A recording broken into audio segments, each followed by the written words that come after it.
আর লুকিয়ে কোনো লাভ নেই। আমি জানি তুমি কোথায় আছো। আবার চিৎকার করে উঠল ছেলেটি।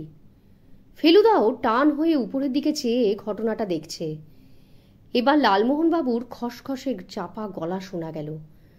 শয়তান সিংহ হচ্ছে অক্রুর নন্দীর লেখা 5খানা বইয়ের ভিলেন মশাই, রহস্য রোমাঞ্চ সিরিজ। আমি আসছি তোমার কাছে। আবার চিৎকার এলো। তুমি আত্মসমর্পণের জন্য প্রস্তুত হও। ছেলেটি হঠাৎ পাঁচিল থেকে নেমে উধাও। ভাবছি এবার কি নাটক দেখব কে জানে। এমন সময় হঠাৎ দেখি একটা বাঁশ হলদে বাড়ির পাঁচিলের ওপর দিয়ে বেরিয়ে সামনের লাল বাড়ির ছাদের দিকে এগিয়ে গিয়ে দুই বাড়ির মাঝখানে একটা ব্রিজ তৈরি করলো। এইবার ফেলুদা মুখ খুলল, যদিও গলার স্বর চাপা। ওনার মতলবটা কি? শয়তান সিং আবার হুঙ্কার। তুমি 10 গুনতে গুনতে আমি তোমার কাছে এসে পড়ব। এবার যেটা ঘটল তাতে আমাদের সকলেরই ঘাম ছুটে গেল। ছেলেটি পাঁচিল থেকে কার্নিশে নেমে খপ করে বাঁশটা ধরে শূন্যে ঝুলে পড়ল। 1, 2, 3, 4 উল্টো দিকের ছাদ থেকে শয়তান সিং গুনতে শুরু করেছে। আর এই ছেলেটি বাঁশ ধরে ঝুলতে ঝুলতে এগোচ্ছে। একটা কিছু করুন মশাই, নিরঞ্জনবাবু ধরা গলায় বললেন। আমার কলিক পেনটা আবার ফেলুদার ডান হাতের তর্জনীটা গোখরোর মতো ফোঁস করে এক লাফে ঠোঁটে চলে এলো। আমরা সবাই দম বন্ধ করে ওই ক্ষুদে ছেলের দুঃসাহসিক ব্যাপারটা দেখতে লাগলাম। 6, 7, 8, 9 গোনার সঙ্গে সঙ্গে ছেলেটি উল্টো দিকে পৌঁছে গিয়ে কার্নিশে পা ফেলেই বাঁশেরই ওপর ভর করে পাঁচিল টপকে লালবাড়ির ছাতে নেমে গেল। তারপর শোনা গেল একটা অচেনা গলায় এক বিকট চিৎকার, আর সেই সঙ্গে প্রথম ছেলেটির এক অদ্ভুত হাসি। লালমোহনবাবু বললেন, মেরেই ফেললে নাকি মশাই? কোমরে যেন ছোঁড়া গোছের কি এটা দেখতে পেলুম। ফেলুদা গলির দিকে পা বাড়িয়ে বলল, ভিলেনটি কীরকম জানি না, হিরোটি যে দুর্দান্ত সাহসী তাতে কোনো সন্দেহ নেই। নিরঞ্জনবাবু বললেন, ঘোষাল বাড়িতে রিপোর্ট করা ছাড়া আর কোনো রাস্তা নেই। আমরা আরেকটু এগোতেই লাল বাড়িটার দরজার সামনে পৌঁছে গেলাম। ভিতরে অন্ধকার, কাছেই বোধহয় সিঁড়ি, কারণ ধূপধাপ পায়ের শব্দ পাচ্ছি, আর সেই সঙ্গে ছেলেটির কথা এগিয়ে আসছে। তারপর ঝপাত করে পড়বে জলে, আর ভাসতে ভাসতে ভাসতে ভাসতে চলে যাবে একেবারে সমুদ্রে। আর সেখানে একটা হাঙর এসে টপ করে গিলে ফেলবে। আর সেই হাঙরটা যখন ক্যাপ্টেন স্পার্কের দিকে চার্জ করবে, তখন ক্যাপ্টেন স্পার্ক হারপুং দিয়ে গ্যাচাং করে মারবে সেটার পেটে। আর এইটুকুনি বলে আর বলা হলো না, কারণ ঘামে চপচপ ছেলে দুটি দরজা দিয়ে বাইরে এসে পড়েছে। আর প্রথম ছেলেটি আমাদের দেখেই থমকে দাঁড়িয়েছে। বয়স বছর 10-এর বেশি নয়। ধপধপে ফর্সা রং, চোখ নাক একেবারে রাজপুত্তুরের মতো। অন্য ছেলেটির বয়স কিছুটা বেশি, ইনি যে বাঙালি নন সেটা দেখলেই বোঝা যায়। দুজনেরই চোয়াল যেভাবে চলছে তাতে বোঝাই যায় তারা মুখে চুইংগাম পুড়ে নিয়েছে। ফেলুদা প্রথম ছেলেটিকে বলল, ও তো শয়তান সিং, আর তুমি কে? ক্যাপ্টেন স্পার্ক, চাবুকের মতো উত্তর দিল ছেলেটি। তোমার আর একটা নাম আছে না? তোমার বাবা তোমাকে কি বলে ডাকেন? আমার নাম ক্যাপ্টেন স্পার্ক। আমার বাবাকে বিষাক্ত তীর মেরে খুন করেছিল শয়তান সিং আফ্রিকার জঙ্গলে। তখন আমার বয়স 7।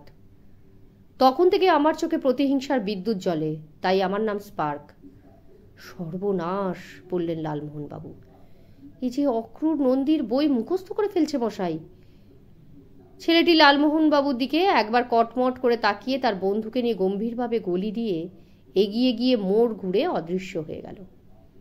বর্ন অ্যাক্টর, মন্তব্য করলেন জটায়ু। ফেলুদা নিরঞ্জনবাবুকে জিজ্ঞেস করলো, ঘোষাল বাড়িতে আর কাউকে চেনেন? চিনব না, একদিন রয়েছি কাশিতে, ওদের সকলেই চেনে। প্রায় 100 বছর হলো বেনারসে বাস। এই যে খোকা দেখলেন, এর ঠাকুরদা অম্বিকা ঘোষাল এখানেই থাকেন। ওকালতি করতেন, বছরখানেক হলো ছেড়ে দিয়েছেন। খোকার বাপ উমানাথ ঘোষাল কলকাতায় থাকেন, কেমিক্যালের ব্যবসা। প্রত্যেক পুজোয় ফ্যামিলি নিয়ে এখানে আসেন। এদের বাড়িতেই দুর্গাপুজো হয়। খানদানি পরিবার মশাই। এদের জমিদার ছিল ইস্ট বেঙ্গলের পদ্মার ধারে। একবার উমানাথের সঙ্গে দেখা করা যায়? কেন যাবে না? আপনারা তো আবলুস বাবা দর্শনে যাবেন বলছিলেন, সেখানেও দেখা হয়ে যেতে পারি। শুনেছি তিনি নাকি দীক্ষাও নেবেন ঠিক করেছেন। আবলুস বাবাকে দেখে নিরঞ্জনবাবুর নামকরণের তারিফ না করে পারা যায় না। ফেলুদা দেখেছি কিনা জানি না, আমি নিজে জীবনে এত মিশ কালো লোক দেখিনি। শুধু কালো নয়, এমন মসৃণ কালো যে হঠাৎ দেখলে মনে হয় গায়ে বুঝি সাপের খোলসের মতো একটা কিছু পড়ে আছেন। তার উপরে কাঁধ অবধি ঢেউ খেলানো চুল আর বুক অবধি ঢেউ খেলানো দাঁড়ি, দুটোই কুচকুচে কালো। সাধু বাবা জোয়ান লোক, বয়স 30-35-এর বেশি হলে আশ্চর্য হব। অবশ্যই জোয়ান না হলে আর এত সাঁতার কাটেন কি করে। বাবার চেহারা আরও খোলতাই হয়ে গেছে তার গায়ের টকটকে লাল সিল্কের চাদর আর লুঙ্গির জন্য। আমরা চারজন উঠোনে ভক্তদের ভিড়ের পিছনে দাঁড়িয়ে আছি। বাবাজি বারান্দায় শীতল পাটির ওপর বিছানো একটা সাদা চাদরে বসেছেন। তার দুপাশে দুটো আর পিছনে একটা হলদে মখমলে তাকিয়া। বাবার বাঁ পাশে একজন বৃদ্ধ চোখ মুজে হাত জোর করে বসে আছেন। বোঝাই যাচ্ছে উনি হলেন অভয় চক্রবর্তী। বাবা নিজে পদ্মাসনের ভঙ্গিতে বসে অল্প অল্প দুলছেন আর ডান হাতে তেলো দিয়ে হাঁটুতে হাত বুলোচ্ছেন।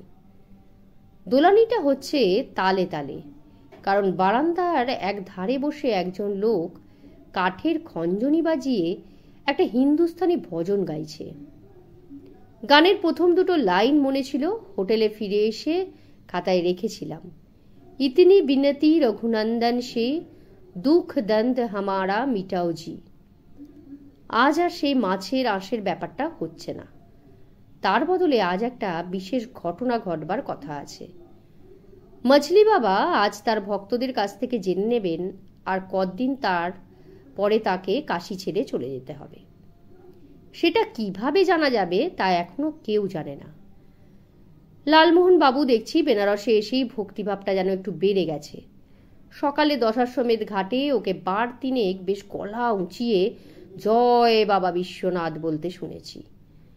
এত ভক্তি দেখালে অ্যাডভেঞ্চার গল্পের প্লট মাথায় কি করে আসবে জানি না। বোধহয় ভাবছেন মছলি বাবা ওকে স্বপ্নে প্লট দিয়ে দেবেন। কালো প্যান্ট আর নীল রঙের গুরু শার্ট পরা একজন ভদ্রলোক সবে মাত্র আমাদের পিছন দিয়ে ঢুকে আমাদেরই পাশে দাঁড়িয়ে বোধহয় ভাবছেন ভিড় ঠেলে কি করে এগোনো যায়। নিরঞ্জনবাবু লোকটির দিকে ঝুঁকে পড়ে বললেন, ঘোষাল সাহেব এলেন না? ভদ্রলোক গলা নামিয়ে উত্তর দিলেন, আগে না, ওনার খুড়তুতো ভাই আর তার স্ত্রী এসেছেন আজ দুর্গাপুর থেকে। বাড়িতে তাই ভদ্রলোকের রং ফর্সার দিকে, চুলপিটা হাল ফ্যাশনের, চোখে চশমা, সব মিলিয়ে মোটামুটি চালাক চতুর চেহারা। আপনার সঙ্গে আলাপ করিয়ে দিই। নিরঞ্জনবাবু ফেলুদার দিকে চেয়ে বললেন, ইনি বিকাশ সিংহ, উমানাথ বাবুর সেক্রেটারি। তারপর আমাদের তিনজনেরও পরিচয় করিয়ে দিলেন নিরঞ্জনবাবু। ফেলুদার নাম শুনেই সিংহী মশাইয়ের ভুরুটা কেমন কুঁচকে গেল। প্রদোষ মিত্র? গোয়েন্দা প্রদোষ মিত্র? হ্যাঁ মশাই। নিরঞ্জনবাবু গলা চাপতে ভুলে গেলেন, স্বনামধন্য ডিটেকটিভ। আর ইনিও অবশ্যই কম ইয়ে নন। নিরঞ্জনবাবু লালমোহনবাবুর দিকে দেখানো সত্ত্বেও সিংহমশাইয়ের দৃষ্টি ফেলুদার দিকেই রয়ে গেল। ভদ্রলোক কি যেন একটা বলতে চাইছেন। ইয়ে, আপনি এখানে আছেন জানলে কোথায় উঠেছেন বলুন তো? আমারই হোটেলে মশাই। নিরঞ্জনবাবু এবার খেয়াল করে গলাটা নামিয়ে কথাটা বললেন।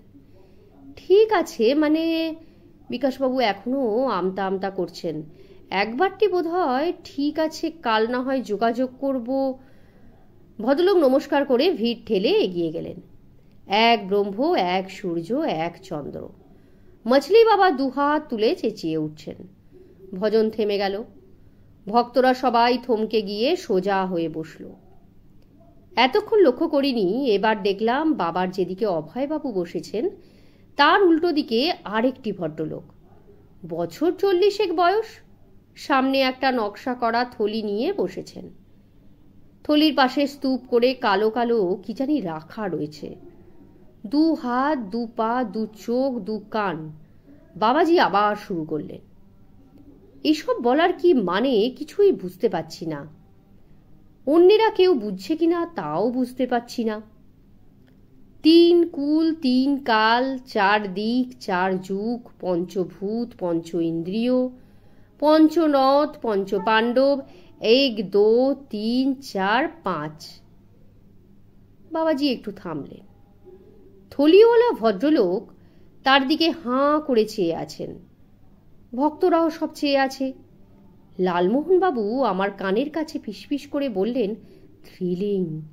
বাবাজি আবার শুরু করলেন, ছে রিপু ছে ঋতু সপ্ত সুর সপ্ত সিন্ধু অষ্ট ধাতু অষ্ট সিদ্ধি নবরত্ন নবগ্রহ 10 কর্ম 10 মহাবিদ্যা 10 আবাতার 10 1 থেকে 10।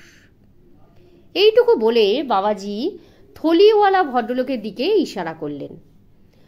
ভদ্রলোক ফিসফিস করে বাবাজিকে কি যেন বলে দিলেন। তারপর ভক্তদের দিকে ফিরে অস্বাভাবিক রকম সরু গলায় বললেন, এবার আপনারা 1 থেকে 10-এর মধ্যে একটি সংখ্যা বেছে নিয়ে একে একে বাবাজির সামনে এসে এই থলির মধ্যে থেকে একটি কাগজের টুকরো নিয়ে তাতে কাঠকয়লার সাহায্যে সংখ্যাটি লিখে আমার হাতে দেবেন।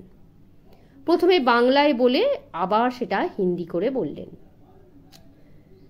ফেলুদা নিরঞ্জনবাবুর দিকে ঝুঁকে পড়ে বলল, যে সংখ্যাটা সবচেয়ে বেশি বার পড়বে সেটাই কি বলে দেবে বাবা কদিন থাকবেন? হয়তো তাই, সেটা তো বললে না কিছু। যদি তাই হয় তাহলে বোধহয় বাবাজির 7 দিনের বেশি মেয়াদ নেই। আপনি লিখবেন নাকি? না মশাই, বাবা থাকছেন কি যাচ্ছেন সে নিয়ে তো আমাদের অত মাথা ব্যথা নেই। আমরা দেখতে এসেছি, দূর থেকে এসে দেখে চলে যাব, ব্যাস। তবে একটা জিনিস জানার কৌতূহল হচ্ছে, এইসব ভক্তদের মধ্যে কিছু গণ্যমান্য লোকও আছেন নাকি সবাই সাজানো ভক্ত? কি বলছেন মশাই? নিরঞ্জনবাবুর চোখ কপালে উঠে গেল। এরা সব বলতে পারেন একেবারে ক্রিম অফ কাশি। এই দেখুন, সাদা চাদর গায়ে মাথায় টাক, উনি হলেন শ্রুতিধর মহেশ বাচস্পতি, মহাপণ্ডিত, আজন্ম কাশিতে রয়েছেন। তারপর ওই দেখুন, মৃত্যুঞ্জয় সেন কবিরাজ, দয়াশঙ্কর শুক্লা এলাহাবাদ ব্যাংকের এজেন্ট। যিনি বাবাজির পাশে থলি নিয়ে বসে আছেন তিনি হলেন অভয় চক্রবর্তীর ভাইপো, আলিগড় ইউনিভার্সিটির ইংরাজির প্রফেসর। উকিল, ব্যারিস্টার, ডাক্তার, প্রফেসর, হালুইকর, কিছুই বাদ নেই মশাই। আর মহিলা কত আছেন সে তো দেখতেই পাচ্ছেন। আর ওই দেখুন, নিরঞ্জনবাবু একজন সাদা পাঞ্জাবি আর সাদা বেনারসি টুপি পরা জাঁধরের লোকের দিকে দেখালেন। ওকে চেনেন? উনি হলেন মগনলাল মেঘরাজ। ওর মতো পয়সার দাপট কাশিতে আর কারোর নেই। বেনারসে যদি বাঘ থাকতো তো এখানকার বলদগুলোর সঙ্গে এক ঘাটে জল খেত ওর নামে। মগনলাল মেঘরাজ নামটা চেনা চেনা মনে হচ্ছে। নিরঞ্জনবাবু ফেলুদাদিকে আরও খানিকটা ঝুঁকে পড়ে বললেন, আর সেই সঙ্গে আমিও। 2 বার পুলিশ রেড হয়ে গেছে ওর বাড়িতে, একবার কলকাতায় ওর বড়বাজারের গদিতে, একবার এখানে। চোরা কারবার, কালো টাকা, যা ভাবতে চান ভাবুন না।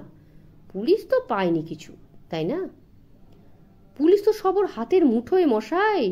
রেড তো নাম কা ওয়াস্তে। ভক্তের দল এখনো একজন একজন করে গিয়ে কাগজে নম্বর দিয়ে আসছে। দেখে মনে হলো বেশ কিছুক্ষণ সময় লাগলে। আমরা আরও মিনিট 5 দেখে বাইরে বেরিয়ে এলাম। গেটের কাছে পৌঁছতে না পৌঁছতে পিছন থেকে একটা নামের মতো ডাক শুনে ঘুরে দেখি যার সঙ্গে নিরঞ্জনবাবু আমাদের আলাপ করিয়ে দিলেন সেই মিস্টার সিংহ ব্যস্তভাবে আমাদের দিকে এগিয়ে আসছেন। আপনারা চললেন? ভদ্রলোক বিশেষ করে ফেলুদার দিকে তাকিয়ে এই প্রশ্নটা করলেন। উত্তরে ফেলুদা কিছু বলার আগেই ভদ্রলোক বললেন, আপনাদের এখনই একবারটি আমাদের বাড়ি আসা সম্ভব কি? মিস্টার ঘোষাল আপনার সঙ্গে একটু কথা বলতে পারলে খুশি হতেন। ফেলুদা হাতের ঘড়িটা দেখে নিয়ে বলল, আমাদের আর কি অসুবিধা বলুন? নিরঞ্জনবাবুকে অবশ্যই হয়তো হোটেলে ফিরে যেতে হবে। আপনারা 3 জনে ঘুরে আসুন, নিরঞ্জনবাবু বললেন। তবে বেশি রাত না করলে খাবারটা গরম গরম খেতে পারবেন, এইটা শুধু বলে রাখলাম। আজ আপনাদের জন্য ফাউল কারি করতে বলেছি। আপনার নাম আমি শুনেছি, আপনিই তো ভুবনেশ্বরে যক্ষীর ভাঙা মাথা উদ্ধার করে দিয়েছিলেন, তাই না? আগে হ্যাঁ, ফেলুদা ওর পক্ষে যতটা সম্ভব বিনয়ী হাসি হেসে বলল। উমানাথ ঘোষালের বয়স 40-40-এর বেশি না, গায়ের রং ছেলেটারই মতো টকটকে, চোখ দুটো কটা আর ঢুলু ঢুলু। কথা বলার সময় লক্ষ্য করলাম যে ভুরু দুটো একসঙ্গে কখনোই ওপরে উঠছে না, একটা ওঠে তো অন্যটা নিচে নেমে যায়। এরা সব আপনার?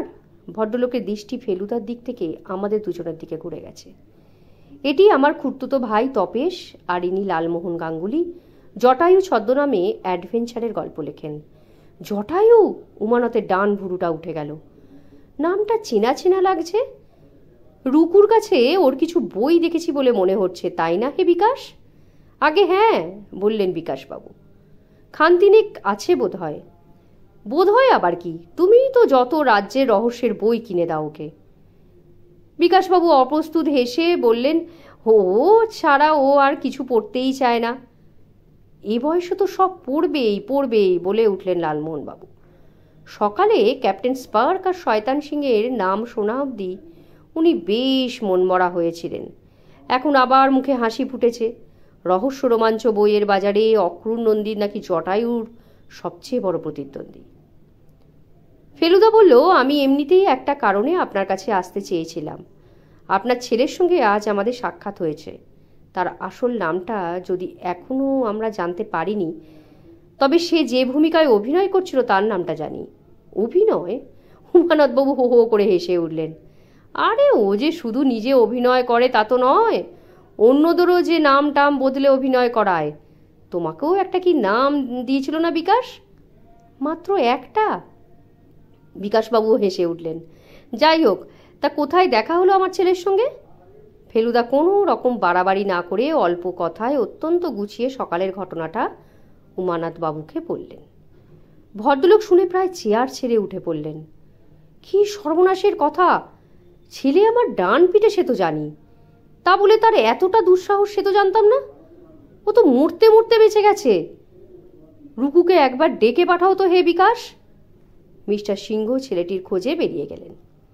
ফেলুদা বলল, ডাক নাম রুকু সে তো জানলাম, ভালো নামটা কি? রুক্মিণী কুমার, বললেন উমানাথবাবু। ওই আমার একমাত্র ছেলে। কাজে এই ঘটনাটা শুনে আমার মনের অবস্থা কি হচ্ছে সে তো বুঝতেই পেরেছেন। দুর্গাকুণ্ড রোডের উপর বিরাট কম্পাউন্ডের মধ্যে বিশাল বাড়ি ঘোষালদের। রাত্রে বাড়ি বাইরেটা ভালো করে দেখতে পাইনি, শুধু গেটের উপর মার্বেল ফলকে লেখা শঙ্করী নিবাস নামটা দেখেছি। আমরা বসেছি একতলার বৈঠকখানায়। আমাদের ডান পাশে দরজা দিয়ে পুজোর দালান দেখা যাচ্ছে। আমি যেখানেই বসেছি সেখান থেকে প্রতিমার আরাধনা আধখানা দেখতে পাচ্ছি। রং করার কাজ এখনো চলছে। চাকর ট্রেতে করে চা মিষ্টি এনে আমাদের সামনে টেবিলে রেখে যাবার পর উমানাথবাবু বললেন, আপনারা মছলি বাবা দর্শনে গিয়েছিলেন শুনলাম। কি মনে হলো দেখে টেকে? ফেলুদা একটা প্যারার আধখানা কামড় দিয়ে মুখে ফেলে বলল, আমরা অল্পক্ষণই ছিলাম, শুনলাম আপনিও নাকি যাচ্ছেন। যাচ্ছি মানে একবারই গেছি, দ্বিতীয়বার যাবার আর বাসনা নেই, কারণ সেদিন আমার না থাকার মধ্যেই জন্যই তো দুর্ঘটনাটা ঘটল। উমানাথবাবু চুপ করলেন, আমরাও চুপ। লালমোহনবাবু দেখলাম আর চোখে একবার ফেলুদার দিকে দেখে নিলেন। দুর্ঘটনা? ফেলুদা ফাঁক ভরাবার জন্য প্রশ্ন করল। হ্যাঁ, উমানাথবাবু একটা দীর্ঘশ্বাস ফেললেন। শুধু দামের দিক দিয়ে নয়, প্রভাবের দিক দিয়েও একটি অমূল্য জিনিস গত বুধবার, অর্থাৎ যেদিন আমি বাবাজিকে দেখতে যাই সেদিন, আমার বাবার ঘর থেকে উধাও হয়ে গেছে। আপনি যদি সেটিকে উদ্ধার করতে পারেন তো আমাদের অশেষ উপকার হবে। সেই সঙ্গে আপনাকে উপযুক্ত পারিশ্রমিকও দেব। আমার বুকের ভিতরে আমার খুব চেনা একটা ধুকপুকুনি আরম্ভ হয়ে গেছে। জিনিসটা কি সেটা জানতে পারি? ফেলুদা জিজ্ঞেস করল। ছোট্ট একটা জিনিস। মিস্টার ঘোষাল 2 আঙুল ফাঁক করে জিনিসটার সাইজ বুঝিয়ে দিলেন। 2.5 ইঞ্চি লম্বা একটা গণেশের মূর্তি, সোনার মূর্তি, তার উপর দামি পাথর বসানো। ওটা কিভাবে এলো আপনাদের বাড়িতে? বলছি সেটা, একেবারে গল্পের মতো। আপনার তো বোধহয় চারমিনার ছাড়া চলে না, না? ভদ্রলোক নিজে একটা ডানহিল মুখে পুড়তেই ফেলুদা আগুন এগিয়ে দিয়ে সেই সঙ্গে নিজেও একটা চারমিনার ধরিয়ে নিল। একটা বড় টান দিয়ে ধোঁয়া ছেড়ে মিস্টার ঘোষাল তার কাহিনী বলতে আরম্ভ করলেন। আমার ঠাকুরদাদার বাবা সোমেশ্বর ঘোষালের ছিল ভ্রমণের নেশা। 26 বছর বয়সে তিনি একা দেশ থেকে বেরিয়ে যান। তখন নতুন রেলগাড়ি হয়েছে, কিছু পথ তাতে যাবেন, আর বাকিটা হয় হেঁটে, আর না হয়তো যা যানবাহন পাওয়া যাবে তাতেই।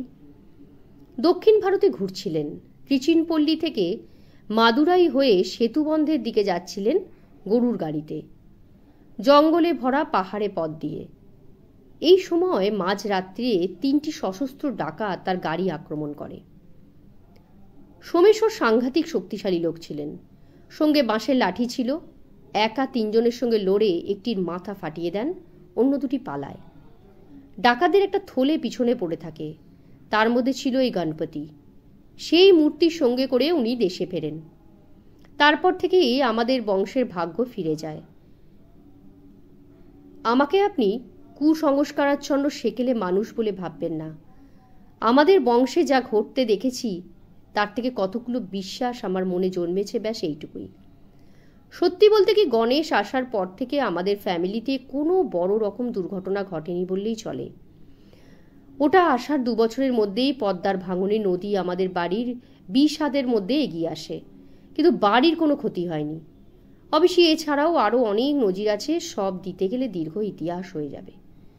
আসল কথা এই যে 100 বছর আমাদের ফ্যামিলিতে থাকার পর আজ সে মূর্তি উধাও। বাড়িতে পুজো, বাইরে থেকে আত্মীয় স্বজন আসছে, কিন্তু সমস্ত সমারোহের উপর যেন একটা ছায়া পড়ে গিয়েছে। উমানাথবাবু যেন ক্লান্ত হয়ে সোফায় এলিয়ে পড়লেন। ফেলুদা প্রশ্ন করল, কবে গিয়েছিলেন আপনি মছলি বাবা দেখতে? 3 দিন আগে, গত বুধবার, 15ই অক্টোবর। আমরা এসেইছি মাত্র দিন 10 হলো। মছলি বাবার কথা শুনে আমার গিন্নির দেখতে যাবার শখ হলো, তাই ওকে আর রুকুকে সঙ্গে করে নিয়ে গেলাম। আপনার ছেলেও যেতে চাইলো? নামটা শুনে কৌতূহল। বলল, ওর কোনো এক বইতে নাকি কার কথা আছে সে 70 মাইল সাঁতার কেটে এসেছিল কুমির হাঙরের মধ্য দিয়ে। অবশ্যই বাবাজিকে দেখে মোটেই ভালো লাগেনি। 10 মিনিটের মধ্যে উস্কুস শুরু হয়ে গেল, ওর জন্যই তো তাড়াতাড়ি ফিরে এলাম। এসে দেখি এই কাণ্ড। সিন্ধুক আপনার বাবার ঘরে থাকে বলছিলেন না? হ্যাঁ, তবে চাবিটা এমনিতে আমার ঘরেই থাকে।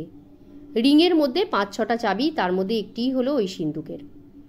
এমনিতে কোথাও বেরোলে আমার স্ত্রীর সঙ্গে চাবিটা থাকে, কিন্তু সেদিন ও যাচ্ছে বলে বাবার ঘরে দেরাজে চাবিটা রেখে যায়।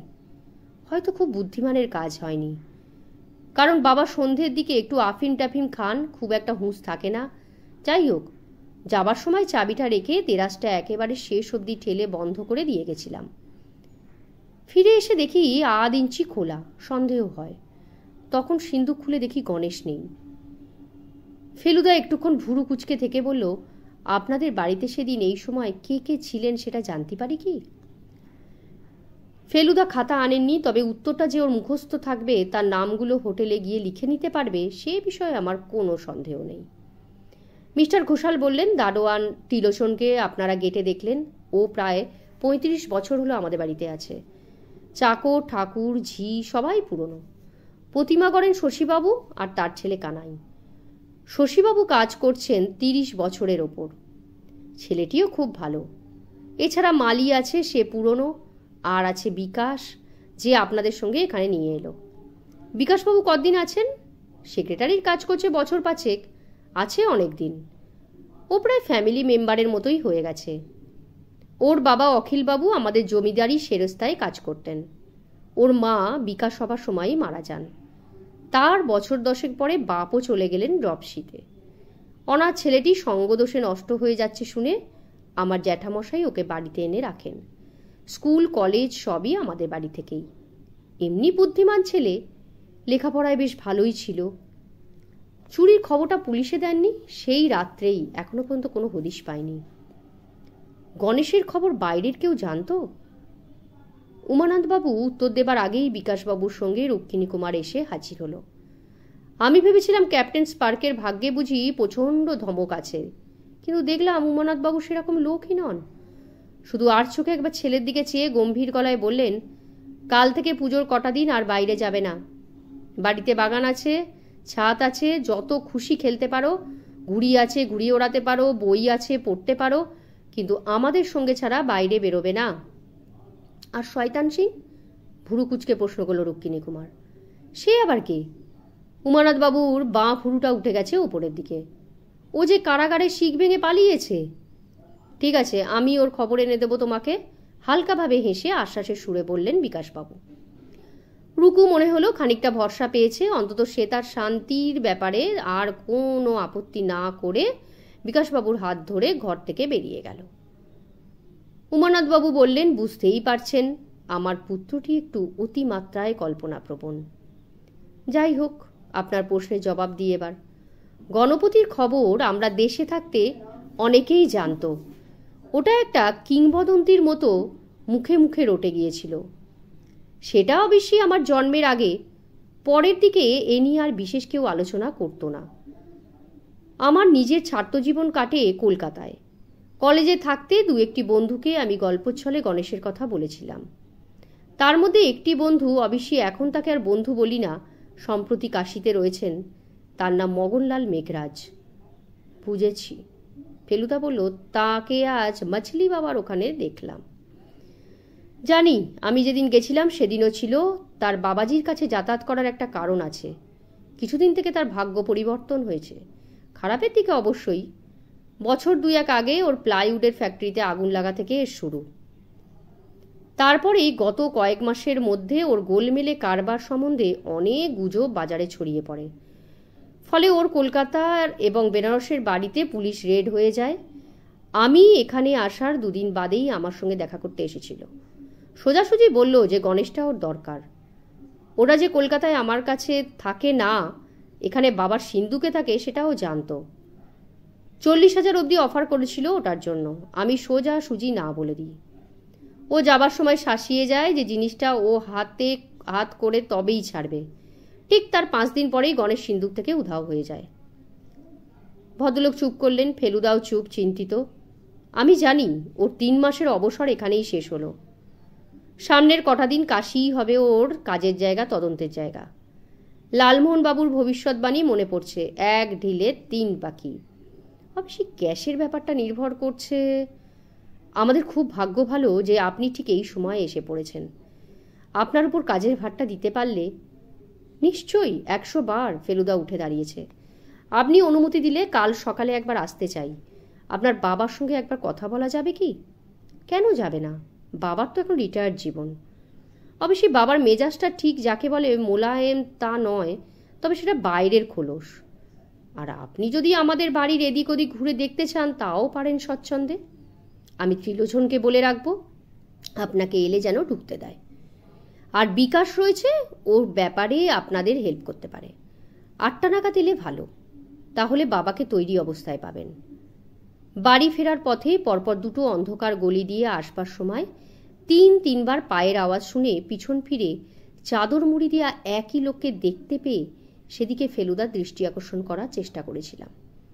ও যে শুধু পাত্তাই দিল না তা নয়, সারা রাস্তা ধরে গুনগুন করে ইস্ক ইস্ক ইস্ক ছবির এমনিতেই একটা বাজে গান সমানে ভুল সুরে গেয়ে গেল।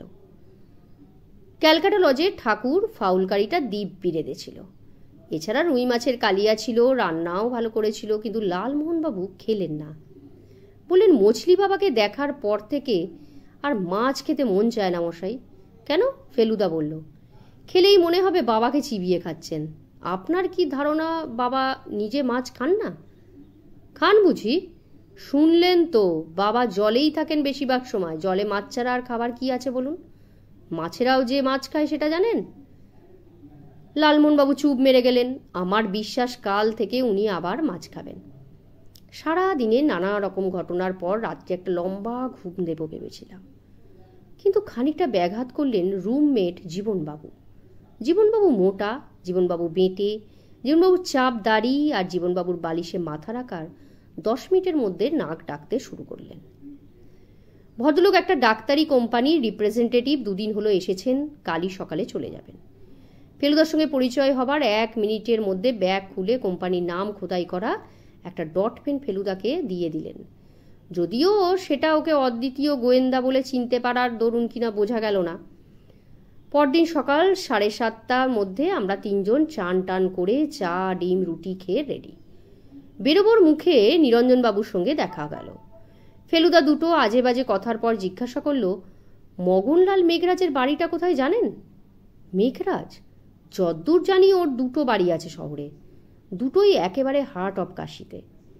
একটা বোধহয় জ্ঞানব্যাপীর উত্তর দিকের গলিটায়, আপনি ওখানে কাউকে জিজ্ঞেস করলেই দেখিয়ে দেবে।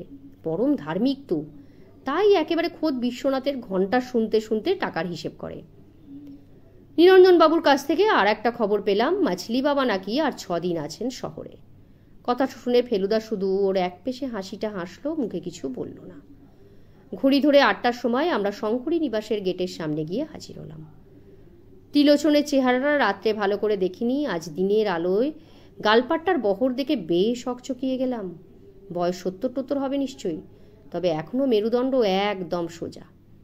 আমাদের দেখেই হাসির সঙ্গে একটা স্মার্ট স্যালুট ঠুকে গেটটা খুলে দিল। গাড়ি বারান্দার দিকে কিছু দূর এগিয়ে যেতেই বিকাশবাবু বেরিয়ে এলেন। জানলা দিয়ে দেখলাম আপনাদের ঢুকতে। ভদ্রলোক বোধহয় সবে মাত্র দাড়ি কামিয়েছেন। বাঁদিকে জুলপির নিচে এখনো সাবান লেগে রয়েছে। ভেতরে যাবেন? কর্তামশাই কিন্তু রেডি। আপনি ওর সঙ্গেই আগে কথা বলবেন তো? ফেলুদা বলল, তার আগে আপনার কাছ থেকে কিছু তথ্য জেনে নোট করে নিতে চাই। বেশ তো, বলুন না, কি জানতে চান? বিকাশবাবুর কাছ থেকে কতগুলো তারিখ নোট করে নিয়ে খাতায় যা দাঁড়ালো তা এই: 1 নম্বর, মগনলাল উমানাথবাবুর সঙ্গে দেখা করতে আসেন 10ই অক্টোবর। 2 নম্বর, উমানাথবাবু তার স্ত্রী ও ছেলেকে নিয়ে মছলি বাবা দর্শনে যান 15ই অক্টোবর সন্ধে 7:30টায়। বাড়ি ফেরেন 8:30টার কিছু পরে। এই সময়ের মধ্যেই গণেশ চুরি যায়। 3 নম্বর, 15ই অক্টোবর 7:30টা থেকে 8:30টার মধ্যে শঙ্করী নিবাসে ছিল উমানাথ বাবুর বাবা অম্বিকা ঘোষাল, বিকাশ সিংহ, অম্বিকা বাবুর বেয়ারা বৈকুণ্ঠ, চাকর ভরদ্বাজ, ঝি সৌদামিনী, ঠাকুর নিত্যানন্দ, মালি লক্ষণ আর তার বউ আর তাদের একটি 7 বছরের ছেলে। দারোয়ান ত্রিলোচন, প্রতিমার কারিগর শশী পাল ও তার ছেলে কানাই আর প্রতিমার কাজে যোগান দেবার একজন লোক যার নাম নিবারণ। ওই 1 ঘন্টার মধ্যে বাইরে থেকে কেউ না এসে থাকলে বুঝতে হবে এদেরই মধ্যে কেউ না কেউ অম্বিকা বাবুর ঘরে ঢুকে তার টেবিলের দেরাজ থেকে চাবি নিয়ে সিন্দুক খুলে গণেশ বার করে নিয়েছিল। খাতায় নোট করা শেষ হলে ফেলুদা বিকাশবাবুর দিকে ফিরে বলল, কিছু মনে করবেন না, এ ব্যাপারে তো কাউকে বাদ দেয়া চলে না, কাজেই আপনাকেও। ফেলুদার কথা শেষ হবার আগেই বিকাশবাবু হেসে বলেন, বুঝেছি, এই ব্যাপারটা পুলিশের সঙ্গে 1 দফা হয়ে গেছে। আমি সেদিন ওই 1 ঘন্টার সময়টা কি করছিলাম সেটা জানতে চাইছেন তো?